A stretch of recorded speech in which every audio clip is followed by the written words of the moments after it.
Hi, Ron from Clarity. In this quick video, we're going to cover 5 quick best practices to simplify your HIPAA compliance. Let's dive straight in. Number 1, encrypting PHI end-to-end at all times. What does that mean? Well, PHI is your protected health information. Things like my name, my address, things that I can find readily on the internet, those aren't protected health. They don't fall under that category yet.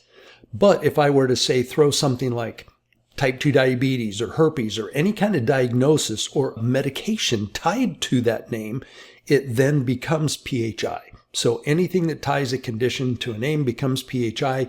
That needs to be protected. It's like, treat it like a credit card number or social security number. You have to protect it. If it's breached, you're liable.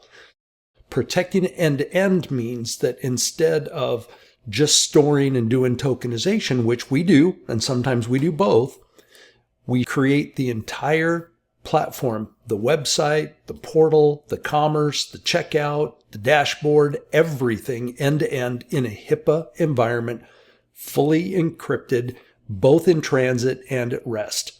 So end-to-end PHI. If one of your team members adds a new intake form on the website, that's okay because we built the website HIPAA compliant. So every form, every piece of data that comes in a form that gets stored falls under HIPAA compliance. That's where you end up making mistakes. Number 2, using tokenization for sensitive patient data. Sometimes the website isn't end-to-end HIPAA compliant, so we end up having to embed HIPAA elements and compliant elements and use tokenization within a non-compliant. We can actually do both.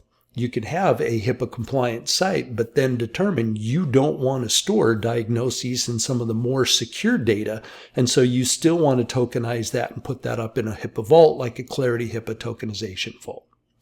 Number 3, applying role-based access to systems permissions. What does that mean? Well, you may not know this, but HIPAA guidelines say that only people in your staff that need to know specific information should. So for example, at a hospital, a rad tech, if they're doing an x-ray, if I go to the ER and I break my arm and they send me in for x-rays, that x-ray technician should be able to open up my record, upload that record, make notes on that record, do the reading of that record, whatever, but they shouldn't be able to go into other areas of my record and see that I had the flu last year or that I got COVID or whatever, any of those other things.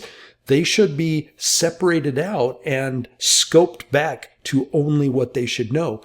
Your receptionist should be able to go in and see my appointments and when I should come in and things like that, but maybe they shouldn't be able to see any of my other medical information. That's where most of all the breaches are, and those need to be self-reported, which leads us to number 4, maintaining an up-to-date incident response plan. One of the things that HIPAA guidelines requires is that you report yourself. So if there's a breach, you're on the hook to report yourself to the OCR, the Office of Civil Rights, and let them know that you had a breach. And you have to do that within a certain number of days, and it depends on the breach. Sometimes you have to do it within the calendar year, sometimes within 60 days. Double check the hhs.gov website for the guidelines and it'll tell you because there are certain things, but you have to report that. And the only way you can report that and track that is if you have a good plan of recording incidences and what they've happened. And then number 5, auditing your logs and system activities regularly to see what's going on. Go back and check that log. How many breaches have you had? One of the things that they want to do, they don't want to come in and just fine and steal money from companies because it puts them out of business and then they can't supply care. What they're trying to do is improve care and secure the care for those providers. So if there is a breach, one of the things they'll do is they'll want to see what is your plan to secure the breach. What is your plan to rectify and notify the people of the breach?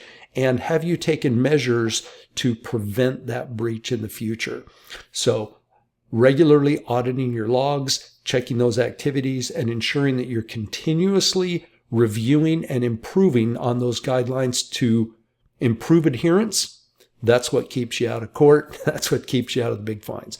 So that's the quick best practice 5 tips. Number 1, encrypting and securing PHI end-to-end. Number 2, tokenize the most sensitive data.